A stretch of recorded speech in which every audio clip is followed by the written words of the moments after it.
కశ్మీర్ అనగానే అందరూ అనుకునేది అది ఒక భూతల స్వర్గం అని. కానీ రీసెంట్‌గా జరిగిన హింసాకాండ వల్ల ఆ భూతల స్వర్గం దుఃఖ సింధూరంలా మారింది. ఒక టూరిజం ట్రిప్‌కి వెళ్ళిన టూరిస్టులు 26 మంది చనిపోయారని వినటం చాలా బాధగా ఉంది. ఈ వీడియోలో మనం కశ్మీర్‌లో జరిగిన హృదయ విషాదకర ఇన్సిడెంట్ గురించి తెలుసుకుందాం. ప్రమాదంలో ఉన్నప్పుడు తమని తాము కాపాడుకోవాలనే అందరూ చూస్తారు. కానీ ఇంతమందిలో కొందరే ఎదుటి వాళ్ళ గురించి ఫైట్ చేస్తారు. అలాంటి ఒక బ్రేవ్ ఫైటర్ గురించి కూడా ఈ వీడియోలో ప్రస్తావించడం జరిగింది. ఒక 50 మంది టూరిస్టులు బస్సులో పెహల్గామ్‌కి వెళ్తున్న టైంలో ఆర్మ్డ్ టెర్రరిస్ట్ అటాక్ చేశారు. గన్ ఫైర్, గ్రెనేడ్స్‌తో ఫైరింగ్ చేశారు. 26 మంది టూరిస్టులు స్పాట్‌లోనే చనిపోయారు. 17 మంది గాయపడ్డారు. దీనిని 2008 ముంబై అటాక్స్ తర్వాత జరిగిన అతిపెద్ద సివిలియన్ అటాక్‌గా కన్సిడర్ చేయటం కాదు, ఇదే పెద్ద అటాక్. ఈ అటాక్ చేసింది కశ్మీర్ రెసిస్టెన్స్ అనే ఎక్స్ట్రీమిస్ట్ గ్రూప్ అని ఇండియన్ సెక్యూరిటీ ఫోర్సెస్ కన్ఫర్మ్ చేశారు. ఏప్రిల్ 22, 2025న జమ్మూ కాశ్మీర్లోని పెహల్గామ్ దగ్గర బైసారన్ లోయలో జరిగిన టెర్రరిస్ట్ అటాక్లో 26 మంది టూరిస్టులు ప్రాణాలు కోల్పోయారు. 17 మంది గాయపడ్డారు. వాళ్ళలో కొన్ని ఫ్యామిలీస్ హనీమూన్కి వచ్చిన వాళ్ళు, కొన్ని ఫ్యామిలీస్ వాళ్ళ పిల్లలతో సమ్మర్ ట్రిప్ కోసం వచ్చిన వాళ్ళు ఉన్నారు. అటాక్ జరిగిన ప్లేస్ బైసారన్ లోయ. ఇది పెహల్గామ్ ఏరియా, అనంతనాగ్ జిల్లా, జమ్మూ కాశ్మీర్లో ఉంటుంది. టెర్రరిస్టులు అటవీ ప్రాంతం నుండి వచ్చి టూరిస్టులపై విచక్షణ లేని ఫైరింగ్ జరిపారు. ఈ అటాక్లో 25 మంది భారతీయులు, ఒక నేపాల్ సివిలియన్ చనిపోయారు. గాయపడిన 17 మందిలో కొంతమంది పరిస్థితి విషమంగా ఉంది. వెకేషన్కి వచ్చిన ఫ్యామిలీస్ తిరిగి రాని లోకాలకు వెళ్లారని తెలుసుకున్న వాళ్ళ రిలేటివ్స్ బాధని ఎవరూ ఓదార్చలేనిది. ఈ అటాక్ చేసింది కశ్మీర్ రెసిస్టెన్స్ అనే టెర్రరిస్ట్ ఆర్గనైజేషన్.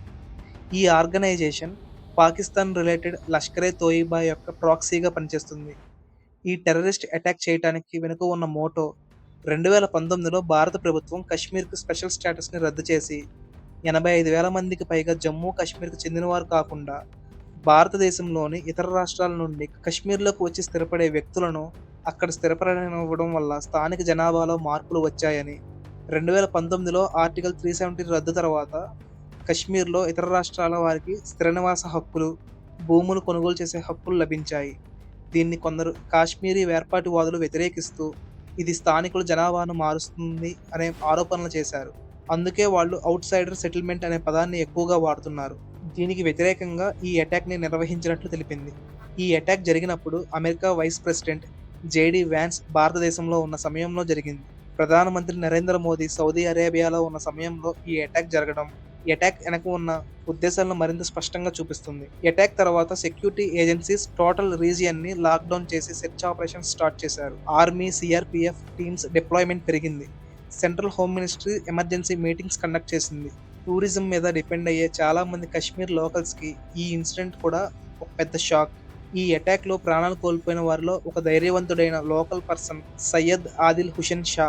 అక్కడ ఉన్న పీపుల్ చెప్పింది ఏంటంటే, టూరిస్టులను రక్షించేందుకు టెర్రరిస్టుల దగ్గర ఉన్న వెపన్స్ని లాక్కునే ప్రయత్నం చేస్తుండగా ఆయన టెర్రరిస్ట్ చేతుల్లో మృతి చెందారు. ఈ అటాక్ తీరే అతి క్రూరంగా ఉందని లోకల్స్ అక్కడ ఉన్న మీడియాకి చెబుతున్నారు. టెర్రరిస్టులు టూరిస్టులని లక్ష్యంగా చేసుకుని అటాక్కి దిగారు. మతాన్ని అడిగి తెలుసుకునే ప్రయత్నం చేశారు. కొంతమంది కల్మా చదవమని బలవంత పెట్టారు. కల్మా అనేది ముస్లిం మతానికి చెందిన బేసిక్ ఫెయిత్ డిక్లరేషన్. దీనికి అర్థం అల్లా తప్ప మరెవరిని పూజించకూడదు అని.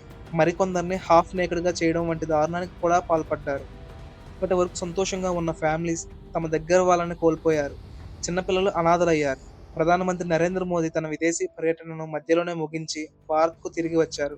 ఈ అటాక్ని తీవ్రంగా ఖండించారు మరియు బాధితులకు న్యాయం చేస్తామని హామీ ఇచ్చారు. పెహల్గామ్ ఇన్సిడెంట్ తర్వాత ఇండియన్ గవర్నమెంట్ తీసుకున్న మేజర్ యాక్షన్స్ ఏంటంటే, ఇండస్ వాటర్ ట్రీటీని సస్పెండ్ చేశారు. ఇండియా, పాకిస్తాన్ మధ్య 1960లో ఉన్న ఇండస్ వాటర్ ట్రీటీని టెంపరరీగా సస్పెండ్ చేశారు. పాకిస్తాన్ టెర్రరిజంని సపోర్ట్ చేస్తుందని చెప్పి పాకిస్తాన్ కనుక ఇలాగే కంటిన్యూ చేస్తే ఈ అగ్రిమెంట్ మొత్తం క్యాన్సిల్ చేయొచ్చు. వాగా అటారీ బోర్డర్ క్లోజ్ చేశారు. వాగా అటారీ బోర్డర్ మన రోడ్ బోర్డర్ క్రాసింగ్ పాయింట్, అది కంప్లీట్లీ షట్ డౌన్ చేశారు. ఈ స్టెప్ చాలా రేర్గా ఉంటుంది, బట్ గవర్నమెంట్ సీరియస్గా రెస్పాండ్ అయ్యింది. డిప్లొమాటిక్ స్టాఫ్ రెడ్యూస్ చేశారు. ఇండియాలో ఉన్న పాకిస్తాన్ ఎంబసీకి సంబంధించిన డిఫెన్స్, నేవీ, ఎయిర్ అడ్వైజర్స్ని పర్సోనా నాన్ గ్రేటా అని డిక్లేర్ చేసి కంట్రీ వదిలి వెళ్ళిపోమని చెప్పారు. అలాగే ఇండియా ఓన్ మిలిటరీ అడ్వైజర్స్ని కూడా పాకిస్తాన్ నుంచి వచ్చేయమని ఆర్డర్స్ ఇచ్చారు. స్టాఫ్ సైజ్ 55 నుంచి 30కి రెడ్యూస్ చేశారు. సార్క్ వీసా ఎగ్జంప్షన్ క్యాన్సిల్ చేశారు. సార్క్ వీసా వైవర్ స్కీమ్‌లో ఇండియాలో ఉన్న పాకిస్తానీ సిటిజన్స్‌ని 48 అవర్స్‌లో కంట్రీ వదిలి వెళ్ళిపోవాలని ఆర్డర్ ఇచ్చారు. ఆల్రెడీ ఇష్యూ చేసిన వీసాస్‌ని కూడా క్యాన్సిల్ చేశారు. High level emergency meetings. PM Narendra Modi ఇమ్మీడియేట్‌గా తన సౌదీ టూర్‌ని క్యాన్సిల్ చేసి ఢిల్లీలో national security adviser Ajit Doval, external affairs minister జైశంకర్‌తో ఎమర్జెన్సీ మీటింగ్‌ని కండక్ట్ చేశారు. సిట్యుయేషన్‌ని థరోలీ డిస్కస్ చేశారు. హోమ్ మినిస్టర్ అమిత్ షా పెహల్గామ్‌కి వెళ్లారు. అటాక్‌లో చనిపోయిన వారికి ట్రిబ్యూట్స్ ఇచ్చారు. ఇంజ్యూర్డ్ పీపుల్‌ని విజిట్ చేసి మెడికల్ అరేంజ్‌మెంట్స్ కూడా రివ్యూ చేశారు. భారత సైన్యం, జమ్మూ కాశ్మీర్ పోలీస్ బైసారన్ ప్రాంతంలో టెర్రరిస్టుల కోసం గాలింపు చర్యలు ప్రారంభించాయి. Indian army and Jammu Kashmir police Baisaran ప్రాంతంలో టెర్రరిస్టుల కోసం సెర్చ్ ఆపరేషన్స్ ప్రారంభించాయి. ఇంటర్నేషనల్‌గా ఈ అటాక్‌ని వరల్డ్ లీడర్స్ తీవ్రంగా ఖండించారు. USA president Donald Trump, France అధ్యక్షుడు Emmanuel Macron, Britain prime minister Keir స్టార్మర్లు భారత్‌కు మద్దతు ప్రకటించారు. ఈ అటాక్‌లో మరణించిన 26 మందిలో 25 మంది భారతీయులు, నేపాలియన్ ఉన్నారు.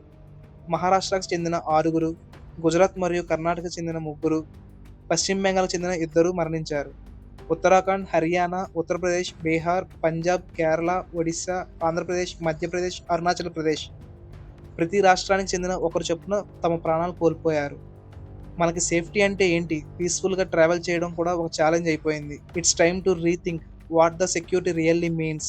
ఈ వీడియోని ఒక ట్రిబ్యూట్‌గా కన్సిడర్ చేద్దాం. ఈ ఇన్సిడెంట్‌లో చనిపోయిన వారికి వారి పవిత్ర ఆత్మకు శాంతి చేకూరాలని కోరుకుంటున్నాం. మీరు ఈ ఇన్సిడెంట్ గురించి ఏమనుకుంటున్నారో కింద కామెంట్ సెక్షన్‌లో మెన్షన్ చేయండి.